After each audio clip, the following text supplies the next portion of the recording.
Hi, my name is Janelle Barlow. I'm the author of a book, A Complaint is a Gift. And in this book, I talk about how to give feedback in a way so that somebody else can hear it and maybe improve. I can tell you that the 5 tips that I'm going to give you, I have violated all of them. And the worst thing about them is not just what it does to the other person, but it's also what it does to me because it makes me think about how I can make big mistakes, and I don't like that. And then I walk away feeling guilty about what I've done to this other person. It's just better to give feedback in a way that somebody else can take it and learn from it. So these 5 tips will help you. The first of these is to don't do it in front of others. When I was in graduate school at the University of Pittsburgh, I had just come out of college debate. And in college debate, we were told to just go after the other person, rip them to shreds if you wanted to win. And that's what I attempted to do. And so there was a young man, my age, early 20s, in graduate school at Pitt. And he delivered his paper to our small group of people who were in that class. And I found everything wrong with that paper, everything. And there were a lot of things that were wrong. And I just went through them systematically. I never once said to the guy, boy, this is a stupid, bad paper. I never went that far.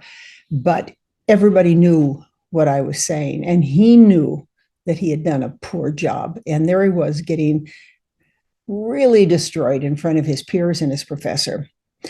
He started to cry. And at that point, I realized that I had gone over the line. And, honestly, I thought I was just doing what I should do. It took me a while to learn that lesson. It's not a good idea to make people cry when you're giving them negative feedback. So don't do it in front of a group. I think if I told this guy privately, he might have been able to accept some of the things that I said about him. That's really a good rule to follow, or a good hint, good tip to follow. The second tip is to check your own mindset, check your emotions before you start to say something. What's in your heart that you really want to deliver to that other person? Now, if you're angry, you're upset, and your goal is to make the other person feel bad, that's probably what you will do. So you need to really carefully examine what's going on inside your heart towards this other person. Do you want them to improve? Do you want them to get better? Then you don't want to take them apart with how you're giving them feedback. I have done this, and mostly I do it because I didn't check my emotions. I should have waited. I should have waited until I settled down and not taken what they did to me personally, because that's how it felt to me, and that's why I went on the attack. So before you go into negative feedback, ask yourself, how am I feeling right now? What am I attempting to do in this process of giving feedback? This would be good advice for anybody who's complaining to an organization as well.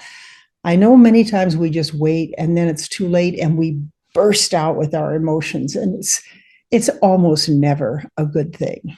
So that's tip number 2. Tip number 3 is to ask questions, because you may be wrong. You may just leap right into giving feedback and you really don't understand everything that has taken place. As a personal example, once my husband came home late, hadn't done what he said he would promise to do. He walked in the house, and first thing I did was push him with the leading question. How could you forget? Why did you forget to do this? And he stopped and he looked at me and he said, Janelle, do you know what day this is? And I said, well, it's Thursday. He said, yeah, but it's a little more than Thursday. It's our wedding anniversary. And I stopped off to make some arrangements for us to have dinner out tonight. Not good, not good. But if I had asked a few questions, hey, Jeffrey, this is important to me. Can you tell me what happened, why you're late? Then he could have told me, and I would have avoided this terrible feeling that I had. of wanting to attack him when I didn't know the whole story. You probably don't know the whole story ever when you're giving negative feedback. You really don't know that entire story. So be sure to ask questions to find out what was going on in the other person's world, what they were thinking, and that will help you avoid ripping them to pieces and sometimes creating irreparable damage. Fortunately, I have a husband who's very forgiving, and I've really apologized about my behavior. Now, number 4 is a don't do this. There's a piece of advice that is taught in management classes, and it's called the sandwich technique. I think you all know what that is. The idea is when you give negative feedback, start with something positive, sandwich in the middle your negative feedback, and then finish with something positive. I can't tell you how many times I've heard that taught, and I'm sure you've heard it as well. Don't use that technique. And I'll tell you why. Because we all know that technique. And we know that when somebody starts to give us, I just wanted to say this about you. I really appreciate the job. You're just sitting there waiting for that sandwich, that meat to be put into the middle of the 2 pieces of bread. That's what everybody does. They've stopped listening. They don't hear anything positive that you have to say. And then you give them the negative feedback. And then you say, well, I just want to finish by saying I really appreciate everything that you do. Now, 2 things can happen there. One is they don't hear because they're still focused on that negative feedback.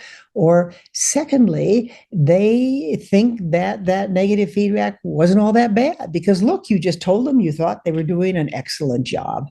It's just not a very clever technique to use. You know, sometimes techniques get taught so widely that everybody knows what's going on. And so it's better not to use them. And that's one of them. I know some of you may be groaning thinking, oh, yeah, but I love that technique because it is a technique. Yes, indeed it is. And it's easy to follow.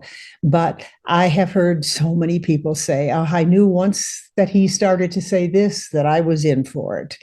And that just makes that technique not work at all. The last thing I want to suggest as a tip for you is sometimes it's a good idea to use leading questions. You know what a leading question is? It's you're leading the person into something that they didn't really do.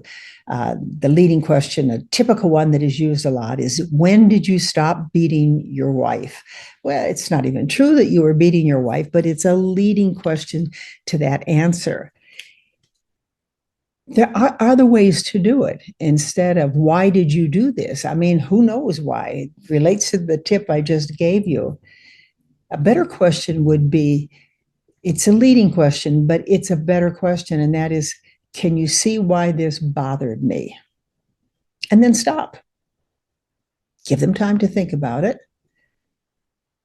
And they may say, well, I didn't think about that. I didn't know about that. I didn't whatever. Or they may just get defensive. Then you probably need to use another leading questions, because what leading questions do is they push people. And sometimes you need to, that smack on the side of the head. Sometimes you need to do that to people to get them to see what it is that they've done that is causing a problem. So those are 5 little tips. Don't do it in front of others. Look at your mindset carefully. Make sure you come with a good, clean heart. Ask questions so you make sure you find out what's going on. And don't use the sandwich technique because so many people know what's going on. And then finally, sometimes you may need to use a leading question when you need to push that person to see what you mean.